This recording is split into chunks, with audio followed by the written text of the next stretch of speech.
उत्तर प्रदेश के पूर्व मुख्यमंत्री और सपा के राष्ट्रीय अध्यक्ष अखिलेश यादव अपने 2 दिवसीय दौरे पर मध्य प्रदेश आए। इस दौरान उन्होंने बाबा साहिब की जन्मस्थली पर माल्यार्पण करने के बाद इंदौर प्रेस क्लब में मीडिया से चर्चा की। इस दौरान उन्होंने अपनी सरकार की उपस्थितियां गिनाई और भाजपा सरकार पर जमकर निशाना साधा। इस दौरान उन्होंने कई सवालों के जवाब दिए, जिनमें मुख्य रूप से अतीक अहमद से जुड़े सवालों के जवाब प्रमुख रहे। संविधान निर्माता डॉक्टर भीमराव अंबेडकर की 132वीं जयंती आज मनाई जा रही है। इसमें शामिल होने आए उत्तर प्रदेश के पूर्व मुख्यमंत्री और सपा चीफ अखिलेश यादव कार्यक्रम के बाद इंदौर में मीडिया से मिले। उन्होंने कहा कि उत्तर प्रदेश वह प्रदेश है जो प्रधानमंत्री बनाता है। समाजवादी पार्टी ने लखनऊ उत्तर प्रदेश में 5 मेट्रो चालू की और प्रधानमंत्री खुद अपने पार्लियामेंट्री क्षेत्र में मेट्रो शुरू नहीं कर सके। अखिलेश यादव ने कहा कि उत्तर प्रदेश में फेक एनकाउंटर होते हैं। उन्होंने भाजपा पर हमला बोलते हुए कहा कि जब तक भारतीय जनता पार्टी सत्ता में है, संविधान खतरे में रहेगा। इससे पहले देवी अहिल्याबाई इंटरनेशनल एयरपोर्ट पर समाजवादी नेता का स्वागत करने के लिए बड़ी संख्या में कार्यकर्ता और समर्थक मौजूद थे। इस दौरान धक्का मुक्की के हालात बन गए। एयरपोर्ट से यादव इंदौर के सपा नेता बंते यादव से मिलने उनके निवास के लिए रवाना हुए। अखिलेश पूर्व सांसद कल्याण जैन से मिलने उनके आवास पर गए। इंदौर प्रेस क्लब में पत्रकारों से चर्चा करने पहुंचे समाजवादी पार्टी के राष्ट्रीय अध्यक्ष अखिलेश यादव ने पत्रकारों के तमाम सवालों के जवाब देते हुए कहा कि उत्तर प्रदेश में किस तरह की राजनीति हो रही है वह समझ से परे है, क्योंकि वहां पर विकास से तो वोट नहीं मिलते, लेकिन एनकाउंटर और सामाजिक दरार उत्पन्न कर वोट की राजनीति की जा रही है। समाजवादी पार्टी हमेशा से ही विकास के मुद्दे पर खड़ी रही है। इसी के साथ सवालों के जवाब में उन्होंने कहा कि समाजवादी पार्टी कभी भी माफिया के साथ नहीं रही, तो वहीं उत्तर प्रदेश अब फेक एनकाउंटर का प्रदेश बनता जा रहा है। प्रदेश में बीजेपी सरकार केवल जाति देखकर ही इनकार कर रही है। माफियाओं की सूची सरकार बनाती है तो गोरखपुर के कई लोगों के नाम क्यों छोड़ दिए जाते हैं? उन्हें भी इस लिस्ट में देखना चाहिए कि सबसे ऊपर किसका नाम रहता है।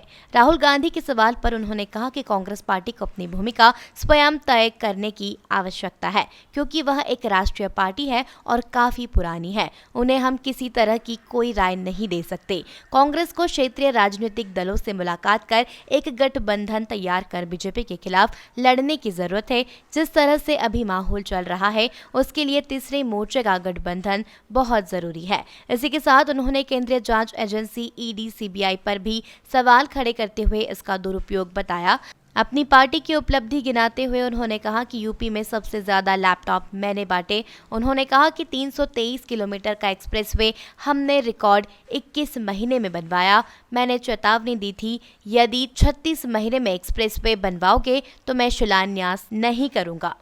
जो बच्चे गाँव के हैं उनका डर खत्म हो, और टेक्नोलॉजी इतनी सहूलियत देती है कि आज लैंग्वेज का कोई बार नहीं है।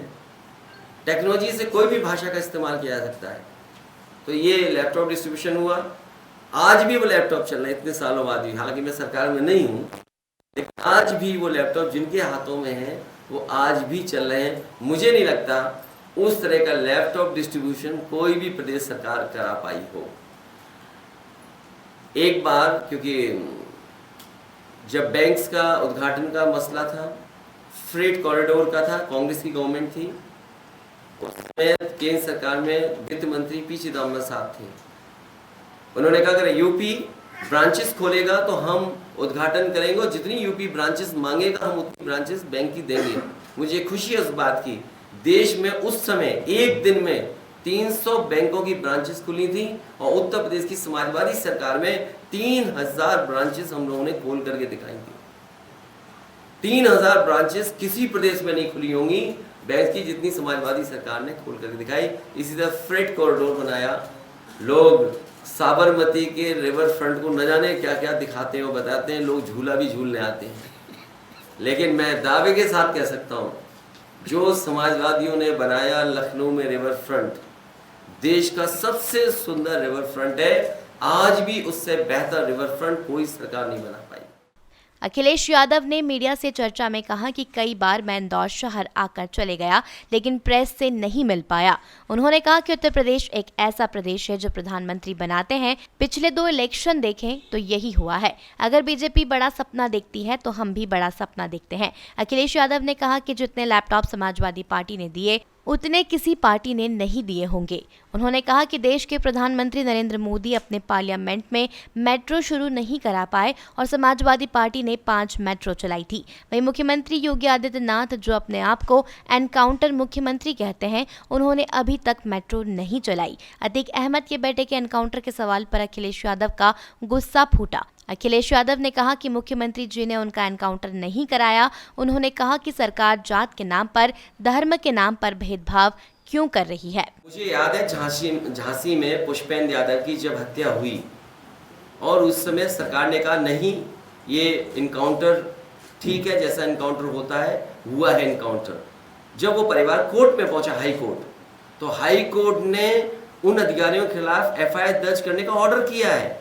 अभी हाल ही में मुरैना का याद कीजिए आप, जो परिवार मुझसे मिला था, मैंने 5 लाख की मदद की उस परिवार की। वो बेटा अग्निवीर की भर्ती के लिए आगरा गया, पुलिस ने बस से उतारा और उसकी जान ले ली। उसका परिवार जब हाई कोर्ट गया, हाई कोर्ट ने कहा एफआईआर दर्ज होनी चाहिए। मैंने अधिकारियों से बात की और अधिकारियों ने कहा हाँ, कुछ इस तरह की बात है, जांच करेंगे। तो मैं 2 उदाहरण आपको दे रहा हूँ। और उत्तर प्रदेश में तो फेक एनकाउंटर में नंबर 1 है, आपके कस्टोडियल डेथ में नंबर 1 है। नेशनल ह्यूमन राइट ने नोटिस दिए हैं। तो हमें कोर्ट पर भरोसा है, कोर्ट स्वयं भी ले सकता है और परिवार के लोगों को कोर्ट जाना चाहिए। अगर फेक इनकाउंटर किसी परिवार को लगता है, क्यों मुरैना का परिवार नहीं गया? क्या मुरैना का परिवार गया, पुष्पेंद्र का परिवार गया, और पुष्पेंद्र के परिवार की तो उसकी पत्नी ने कहा कि अगर मुझे न्याय नहीं मिलेगा तो आत्महत्या कर लेंगे। आप सरकार के पास क्या जवाब है? क्या सरकार को भेदभाव करना चाहिए? जिन्होंने बुलडोजर से, गाड़ी से चढ़ा करके मार दिया और बुलडोजर से माँ बेटी जल करके मर गए, सब लाइव है, आज रिकॉर्ड है। बाप कह रहा है, बाप धरने पर, बेटा धरने पर, क्या सरकार उनका इनकाउंटर करेगी कि नहीं करेगी? क्यों नहीं कर रही सरकार इनकाउंटर? करे। अगर अपराधियों का इनकाउंटर कर रही है तो और अपराधी क्यों नहीं कर रही इनकाउंटर? उसमें जात और धर्म देख करके ये किस दिशा में आप देश को ले जा रहे हो? ये समाज को बांट करके राज करना चाहते हैं। बहरहाल अखिलेश यादव ने मध्य प्रदेश में चुनाव को लेकर अपनी पूरी तैयारी होने की बात कही है। इंदौर से द नेशन टाइम्स की रिपोर्ट।